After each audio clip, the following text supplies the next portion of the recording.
My name is Kelly and I'm one of the children's librarians at the Central Library. And today I'm going to teach you how to read a wordless book. And with me, I brought an example of one of my favorite wordless books, Where's Walrus by Stephen Savage. So the first question is, why read a wordless book? Wordless books give kids an opportunity to create the story, and also it allows the adult reader to ask questions while you read. So first thing we're going to do is talk about how to find a wordless book in the library's collection. The first thing you want to do is go into the library's catalog, and in the drop-down menu that says Sort By, select Subject. Next to that, select Stories Without Words. And this will give you a list of all the books that are available that you could either check out or place on hold.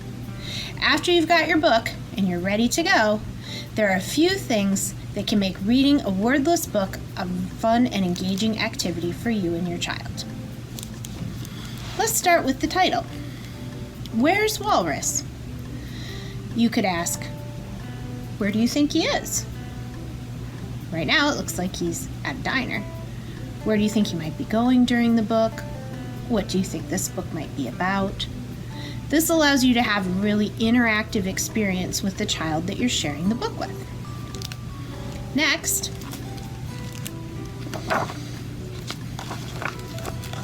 you can take a look at the title page, Where's Walrus by Stephen Savage.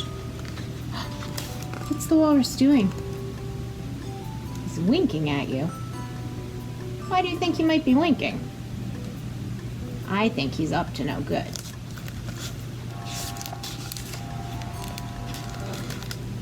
So I would start by asking questions that are easy to answer based on the pictures that are in the book.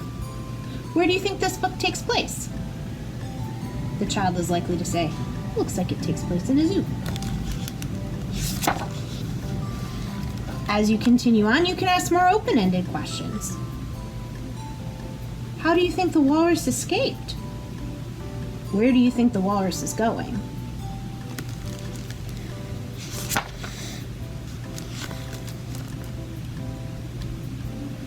Do you think the zookeeper can find him? Or is he hiding?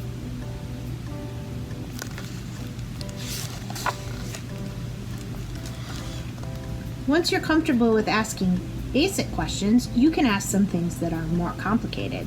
Like, how do you think the zookeeper's feeling? I think he's feeling frustrated because he can't find that walrus.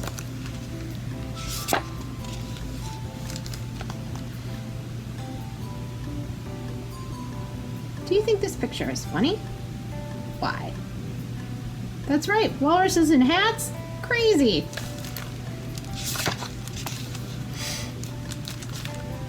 Do you see the walrus in this picture? What's he doing? Do you think the zookeeper is going to be able to find him? I don't know.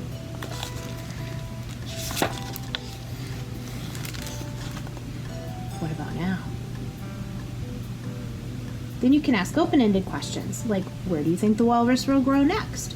Or how do you think the zookeeper will find him in the end?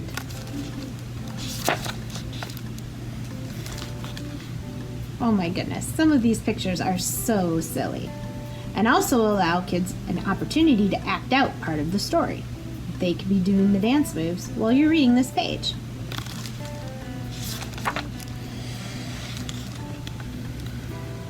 There's the walrus painting a picture of the zookeeper while the zookeeper searches for the walrus.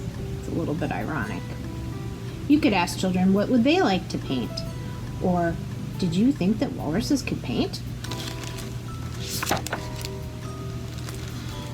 This is one of my favorite pages for an opportunity to say, what do you think will happen next?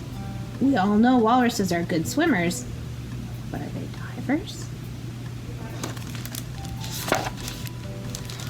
Oh my goodness!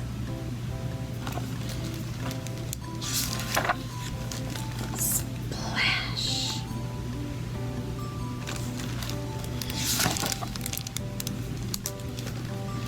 Do you think the walrus did a good job? I think the judges think so. And all the spectators. Have kids tell you what they think this picture means. If they have trouble, you can make suggestions like, do you think that the walrus won an award? How do you think the zookeeper feels now? Do you think he's going to have to go back to the zoo?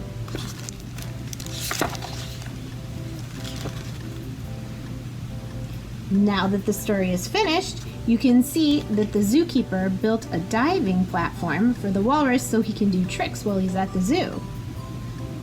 Let children make up a story that might be about what happens next. You'd be surprised. Several will say, the walrus is putting on a show for all the people. Several will say, oh, and now the peacock is going to escape.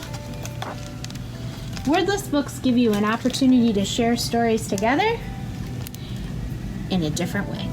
And I hope you give them a try the next time you visit the library and pick out a picture book.